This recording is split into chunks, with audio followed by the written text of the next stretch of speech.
हम सर तन से जुदा करने वाले नहीं हैं, लेकिन जो हमारे खिलाफ बोलेगा, जिनके मुंह में जीवा है, वो जीवा काटने की भी हम क्षमता रखते हैं और काटेंगे। मुंहतोड़ जवाब मिलेगा।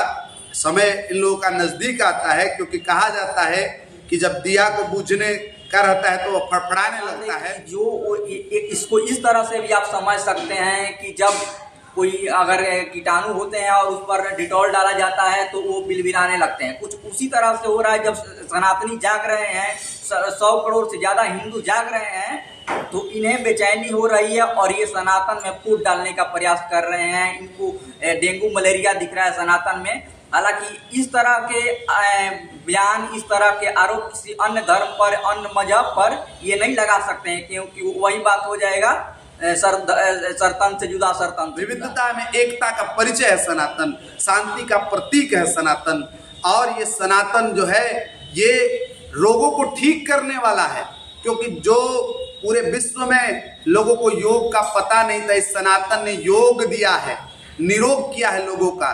तो जितनी भी बीमारियां है वो दूर करने वाला सनातन है। जिनकी मानसिक बीमारी हो गई है उन लोगों की भी मानसिक बीमारी सनातन दूर करेगा। मानते हैं कि हमारी विचारधारा की है, लेकिन बीजेपी जब कोई भी दूसरे धर्म वाले पर बोलता है, जैसे नुपुर शर्मा ने बोला था मोहम्मद के बारे में, तो नुपुर शर्मा को अपने पार्टी से हटा दिया। में सनातन के खिलाफ बयान देने वालों की एक होड़ सी मच गई है। जैसे जैसे चुनाव नजदीक आ रहे हैं लोकसभा के, उसी हिसाब से और तेजी से जो भी विपक्षी दल के नेता है खासकर, वो बयान सनातन के खिलाफ एक से एक बढ़कर दे रहे हैं। जो एकदम पुरजोर कोशिश कर रहे हैं कि सनातन धर्म के लोगों को आग पहुंचाना है, ठेस पहुंचाना है।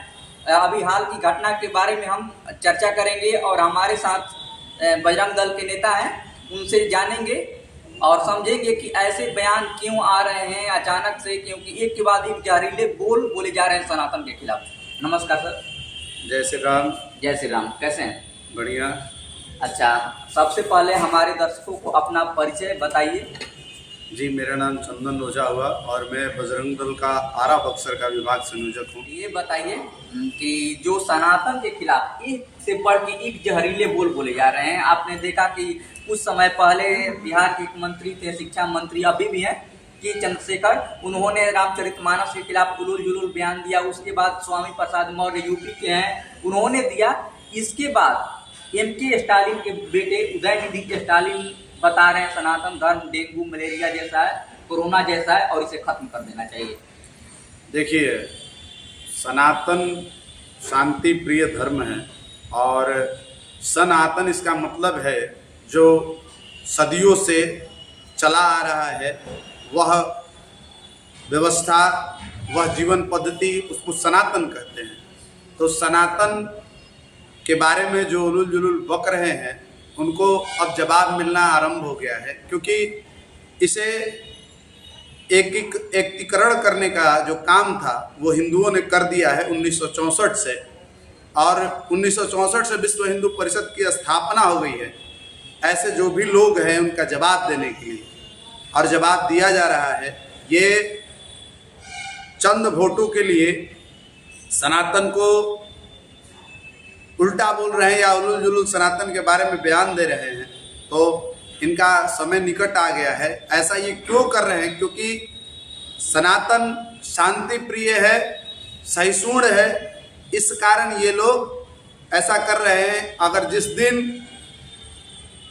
सनातन और हिंदू असहिष्णु हो गए तो फिर इनके मुख में जीभ नहीं रहेगी कि ये बोल सके जो भी बोल रहे हैं। वो समय आएगा, जल्द ही समय आने वाला है, क्योंकि हिंदुओं में पूरे देश में जागृति आ रही है और पूरा देश एकत्रित हो रहा है। हिंदू विरोधी जो हिंदू के खिलाफ, धर्म के खिलाफ बोलने वाले हैं, सनातन के खिलाफ बोलने वाले हैं, उनको मुंहतोड़ जवाब दिया जा रहा है और आगे भी दिया जाएगा। अभी भी बिल्कुल सनातन सहिष्णु है, सहनशील है, इसके वजह से सनातन धर्म को सब टारगेट बनाया जाता है। लेकिन इसका एक और जरिया, इस पर कानूनी कार्रवाई तो की जा सकती है। ऐसे सनातन के खिलाफ जहरीले बोल, डेंगू जैसा रोग बताना, मलेरिया जैसा, कोरोना जैसी महामारी को आप सनातन से तुलना कर रहे हैं, तो इस पर तो ठोस कार्रवाई करनी चाहिए कानूनी रूप से।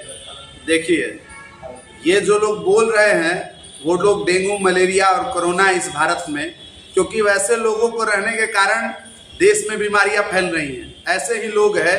और ये लोग जो अपना माइंडसेट किए हैं, उनका माइंडसेट जल्द ही खत्म होने वाला है। और ये जो तुष्टीकरण की राजनीति कर रहे हैं, उनकी तुष्टीकरण की राजनीति समाप्त होने वाली है। हिंदुओं में जागृति होने वाली है और हिंदू राष्ट्र भारत बनने वाला है। इन लोगों का मुंह तोड़ जवाब मिलेगा। समय इन लोगों का नज़दीक आता है, क्योंकि कहा जाता है कि जब दिया को बूझने का रहता है तो वह फड़फड़ाने लगता है। तो वैसे ही इन लोगों की स्थिति हो गई है।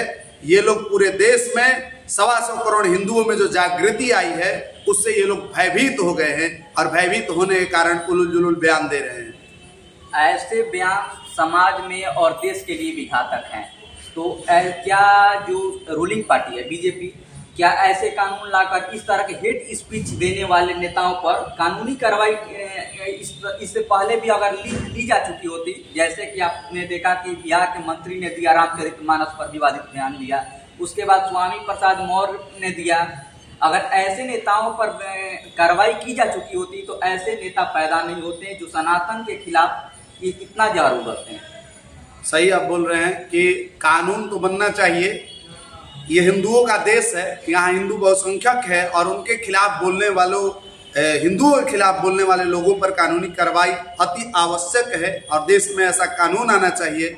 लेकिन मुझे लगता है कि हम लोग तो बीजेपी को मानते हैं कि हमारी विचारधारा की है, लेकिन बीजेपी जब कोई भी दूसरे धर्म वाले पर बोलता है, जैसे नुपुर शर्मा ने बोला था मोहम्मद के बारे में, तो नुपुर शर्मा को अपने पार्टी से हटा दिया। ऐसी बीजेपी है कि जो अगर सत्यता कोई बोले, अन्य धर्मों के सच्चाई कोई लाए तो उसे बाहर कर देती है। और कोई दूसरा ये चंद्रशेखर बोलता है, वो करुणानिधि बोलता है, मतलब ये जो मतलब INDIA जो गठबंधन बनाए हैं, वो सब लोग सनातन के विरोध में बोलते हैं, लेकिन भाजपा वाले इस पे राजनीति करते हैं। ये राजनीति दूर होना चाहिए और धर्म के खिलाफ, हिंदुओं के खिलाफ बोलने वालों को उचित जवाब मिलना चाहिए। सनातन वो धर्म है जो लोगों की भलाई चाहता है, जो वसुधैव कुटुंबकम की विचारधारा को लेकर चलता है, पूरी दुनिया को, पूरी पृथ्वी को अपना परिवार मानता है। और ऐसे विचारधारा वाले को कोरोना का आना, डेंगू मलेरिया जैसे बीमारी से तुलना करना, इस पर कहाँ तक जायज़ है? आप सनातन के बारे में बताइए कि सनातन धर्म क्या है और ऐसे लोगों के मुंह पर एक तमाचा होगा। देखिए, सनातन तो मैंने बता ही दिया कि जो पुरातन से चला आ रहा है, सदियों से चला आ रहा है, वो सनातन है। उसे हिंदू धर्म भी कहते हैं। जो जीवन पद्धति चली आ रही है, जिसमें व्यक्ति जन्म लेता है और जैसे उसके जीवन की पद्धति होती है, जीवन काल में संस्कार होते हैं कि कब उसका मुंडन हो, कब उसका विवाह हो, कब उसका शिक्षा दीक्षा हो। तो ये सनातन एक जीवन पद्धति है और इस जीवन पद्धति को जीने वाले लोग, आप कहिए तो ये एक धर्म है और सब मजहब है, पंथ है, एक धर्म मात्र यही है कि जो जीवन का मूल बताए, वही सनातन है और यही सदियों से चला आ रहा है। इसके कोई संस्थापक नहीं है और ना ही कोई कहेगा कि ये इनके अनुसार चलता है। किसी मौलाना और किसी पादरी के अनुसार सनातन नहीं चलता है, क्योंकि ये असंख्य इसमें साधु संत है और असंख्य लोग हैं और उन लोगों के विचार के, सामूहिक विचार का एकत्रीकरण करके ये चलता है। अनेकों भाषाएं बोलने वाले लोग सनातन को मानते हैं। विविधता में एकता का परिचय है सनातन, शांति का प्रतीक है सनातन। और ये सनातन जो है, ये रोगों को ठीक करने वाला है, क्योंकि जो पूरे विश्व में लोगों को योग का पता नहीं था, इस सनातन ने योग दिया है, निरोग किया है लोगों का। तो जितनी भी बीमारियां है वो दूर करने वाला सनातन है। जिनकी मानसिक बीमारी हो गई है, उन लोगों की भी मानसिक बीमारी सनातन दूर करेगा। जो लोग ये कह रहे हैं वो मानसिक बीमारी से ग्रस्त है और उन लोगों की मानसिक बीमारी दूर करेगा ये सनातन। एक और विषय है, जब मनीष कश्यप, बिहार के एक पत्रकार, जब उनको बिहारी मजदूरों पर जो हमले हो रहे थे, उसकी पुष्टि तो नहीं हुई, लेकिन उसके आधार पर उन पर कंप्लेंट किया गया और उनको NSA के तहत बंद कर दिया गया जेल में। और बंद करने के वाले MK स्टालिन, यानी कि वहीं के रूलिंग पार्टी के नेता और वहीं की पुलिस ने कार्रवाई की। लेकिन उस पर मामला ये था कि उन पर आरोप ये लगा था कि उन्होंने 2 राज्यों के लोगों को लड़ाने का प्रयास किया, 2 राज्यों में वैमनस्य पैदा करने का प्रयास किया। तो इसको क्या कहा जाएगा जो 125 करोड़ देशवासियों को इतना गहरा उन्हीं के बेटे द्वारा ऐसे लांछन लगाए जा रहे हैं, ऐसे आरोप लगाए जा रहे हैं और डेंगू मलेरिया से तुलना की जा रही है, तो इन पर क्या कार्रवाई होनी चाहिए? एनएसए के तहत कार्रवाई होनी चाहिए या नहीं? इन पर अति आवश्यक कार्रवाई होनी चाहिए, कानूनी कार्रवाई होनी चाहिए। और इन लोगों पर पूरे भारत में केस किया गया है, केस दर्ज कराया गया है।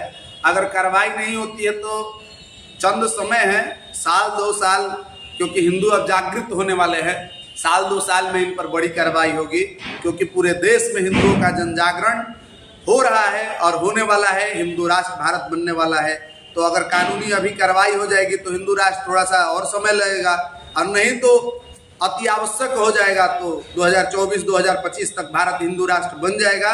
और ये जो लोग बोलते हैं सनातन के विरोध में, उनका फिर खात्मा निश्चित है।